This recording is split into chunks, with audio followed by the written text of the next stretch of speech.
All right, so that's just a review of some of the questions that are asked about like an experiment. So this is actually chapter 12, 13 stuff a little bit, and now we're going to go to the linear regression stuff. So now we want to sketch the scatter plot and least squares regression line. So before we can sketch the scatter plot, we need to enter our data in lists. So you first have to enter your data in lists. So I've already got the data entered in the list here. And then I am going to do a linear regression test, do stat calc 8, and 8 happens to be a linear regression a plus bx. So I've entered the data in two lists, so stat, edit, I've got my data in the two lists. Then I'm going to go stat, calc, and I'm going to go down to number 8, and it's linear regression. You never do the linear regression for number 4. It's always 8, a plus bx. And I have to tell my calculator which lists I put the data in. Mine are in list 2 and 3. Yours are probably in list 1 and 2. My frequency list is non-existent, and you want to store the regression equation. This way you all get it exact. So, pay attention right now. Stop whatever you're doing. You need to know how to store the regression equation. So how do you store the regression equation? How do you store it? You need to go down here. You need to have that highlighted right there. Store the regression equation. You are going to hit vars. Hit the vars button and then go over to yvars. So hit the VARS button, which is right next, it's the distribution button. And then go over to yvars and then hit enter twice. Enter, enter. You hit enter once, it gets you to the functions, and you are going to store your regression equation in Y1. And then you hit calculate. And then I just write down all the information. Okay, A is 0.64, so my regression equation, my least squares regression line is y equals 0.64 plus 0.056 repeating x. If I want to write that more correctly, statistically correct, in place of the y, I put what the y represents. The y represents the amount of mucus. And the x represents the amount of milk.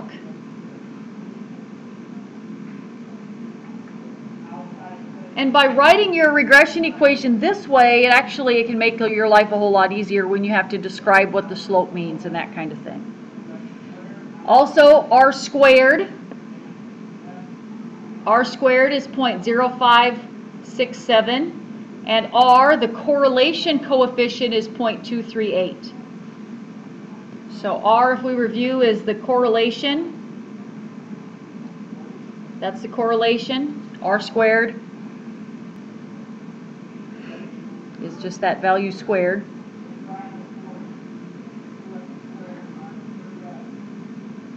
Now, if I want to sketch the scatter plot and the least squares regression line, basically I have to go to second stat plot, go to my stat plot, and make sure it's on, and I want the first type of graph. The first type of graph, and I'm going to just graph list 2,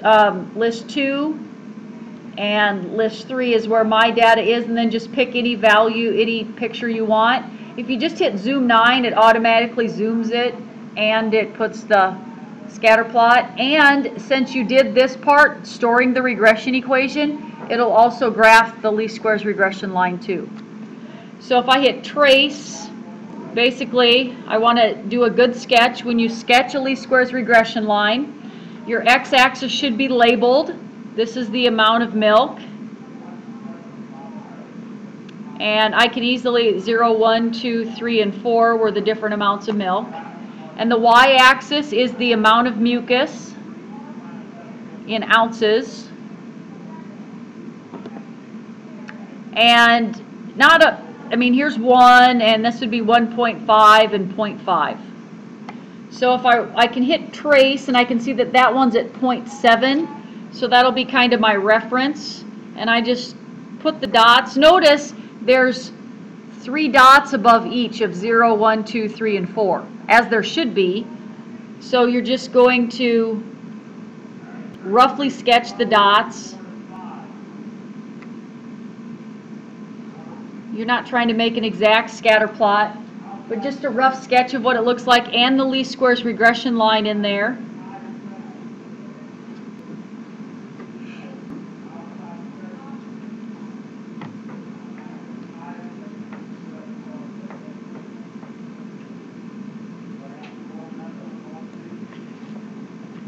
So now we're asked some questions about the different values that we found. First, I just want to talk very briefly about why would we do a test on this. Okay, we want to do a test to see if this regression equation, this least squares regression line, is a good one. Or the correlation coefficient, if you recall, is a value between -1 and +1. Or the correlation coefficient is a value between 1 and -1. It tells us how much scatter there is, how scattered are the points from the least squares regression line. If you have a correlation of +1, it means the points are perfectly lined up and the slope is positive. If you have a perfect -1 correlation, it means all the points are on the regression line and it is going down, a negative slope. Anything that gets closer to 0 means there's more scatter. The closer you are to 0, the more scattered your points are from the line. Okay, there's other values that you can find that they'll give you. There's S sub B, which is the standard deviation.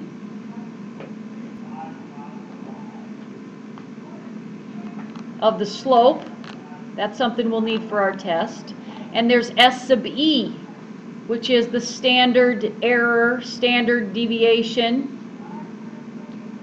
Remember, standard deviation and standard error mean the same thing. Standard deviation of the residuals. Standard deviation means how far you are from the least squares regression line in this case.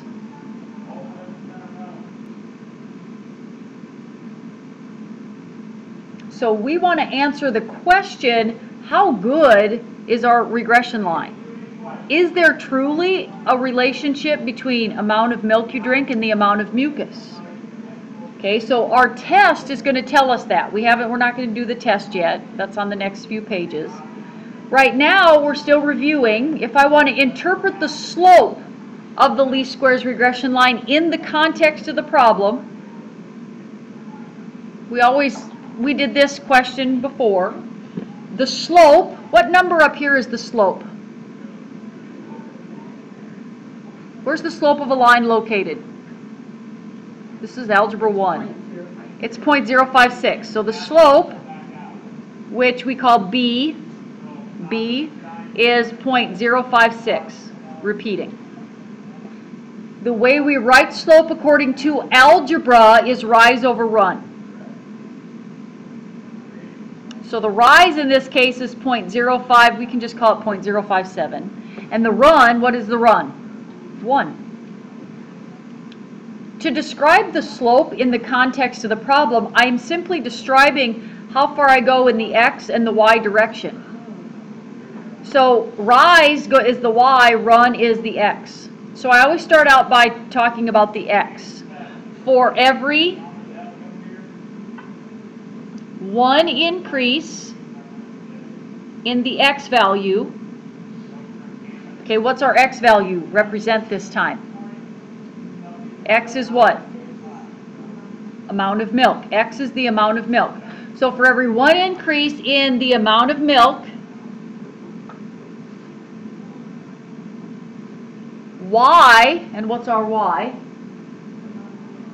Okay, so for every 1 increase in the amount of milk, the amount of mucus, does it increase or decrease?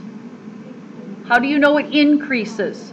Positive slope, the amount of mucus increases by how much? 0.057. So when we describe or interpret the slope in the context, we're describing it using algebra, rise over run, starting with the x, because the run is always 1. The bottom number is always going to be 1. Okay, so interpret the value of r squared. R squared happens to be 0.0568. R squared is typically read as a percent. So this as a percent is about 5.68%. So this is the percent of variability in the y accounted for by the x. So 5.68% of the y, of the amount of mucus, is accounted for by the x. What's the x? Amount of milk. If you want to be even more specific, 5.68% of the amount of mucus is accounted for by the linear relation between milk and mucus.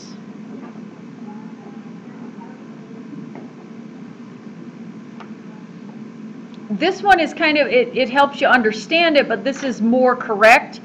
5.68% of the amount of mucus they produced can be explained by the linear relationship between milk and mucus.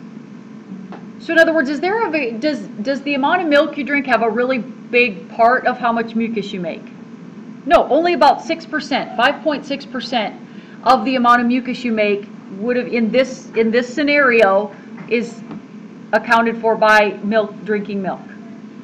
Yes? Where did you get the R and R squared? Where did I get the R and R squared? Okay, so when you're doing the stat calc linear regression 8, when I did it, it automatically calculated it.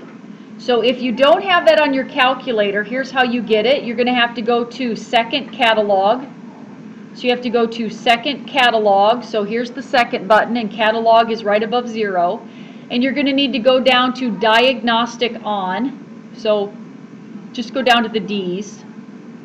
And you look for diagnostic on. And then you hit enter twice. So diagnostic on, hit enter, and enter again. It'll say done. And now when you do that stat calc linear regression 8, now you should have that the R and R squared show up. Okay? Yep.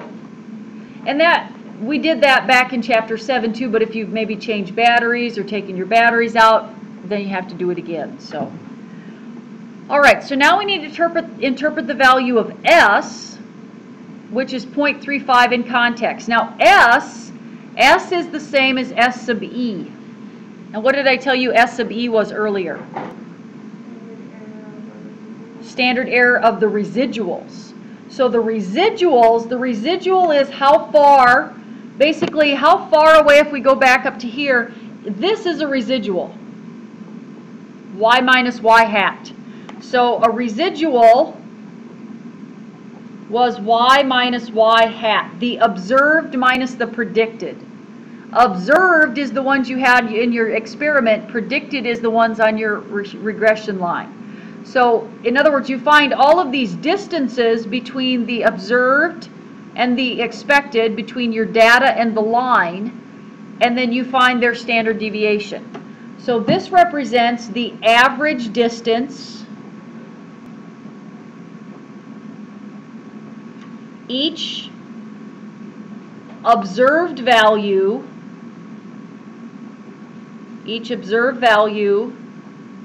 observed, we'll call it Y value, is from the least squares regression line.